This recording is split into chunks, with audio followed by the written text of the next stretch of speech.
Hi, my name's Chris Dames from Savello, and in this video I'd like to talk about the things that you should do when you experience poor financial advice. One of the things that frustrates me quite a lot, actually angers me quite a bit, is when people receive poor financial advice and poor service from their financial advisor.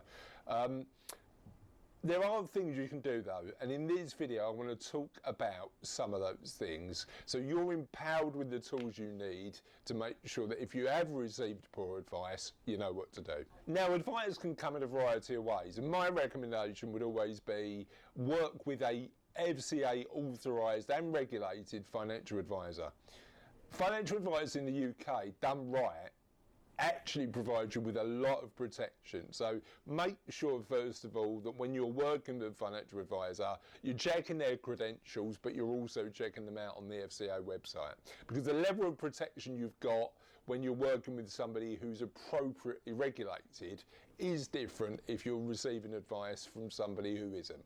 Now, we will talk about what protection you've got when you work with a authorised regulated financial planner.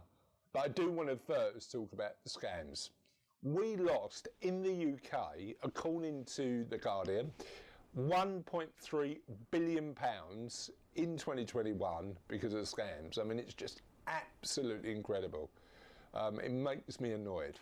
The most common scam was impersonation scam.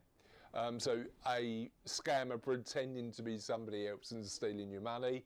But the second most common scam in the UK in 2021 was financial scams. Investments that were dodgy and actually stole people's money instead of helping them with their longer term wealth. Now, I'll be talking about scams in a future video in a bit more depth, but for now my recommendation would be to visit www.fca.co.uk/scamsmart. There's loads of great content there on what you should be looking out for when thinking about scams and how to practically avoid being scammed out of your money. So let's talk about the protection you've got when you work with an FCA authorised advisor. First step you need to take is to complain to that particular advisor or the company they work for.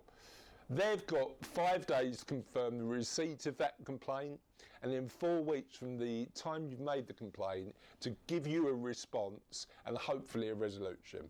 Now, at that point, once you've received the letter from the advisor responding to your complaint and hopefully with a resolution, you can then make a choice. You can either speak to the advisor and accept the resolution that they've offered you, or if you're not happy and you feel that you need to take further action, there is a process in place to enable you to do that. The Financial Ombudsman Service is an independent, impartial way for you to complain about your advisor and then make sure that your complaint is judged independently and impartially. What the Ombudsman will do is take all of the information they've got about your complaint, all of the information the advisor provides them, and make a judgment that's fair and balanced based on the information you've provided. Now, if you've taken advice from a company that isn't FCA regulated, it might be worth speaking to the Ombudsman, but there is a chance they won't be able to help. That's why I'd always recommend that you take advice and do due diligence and do your research to make sure that the advice you're getting is from somebody qualified and authorised to provide that advice in the UK. If you take advice from somebody who isn't in this situation, the routes to recourse are a little muddier. Certainly the first step that I'd take would be to speak to a solicitor and see what legal action is appropriate, and if there's a criminal action taking place, like a scam, maybe speak to the police. But to be clear, the highest level of protection you're going to get about poor advice in the UK is from a company that's regulated by the FCA.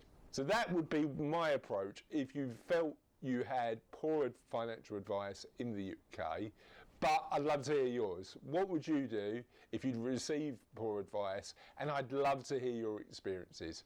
Please feel free to comment below.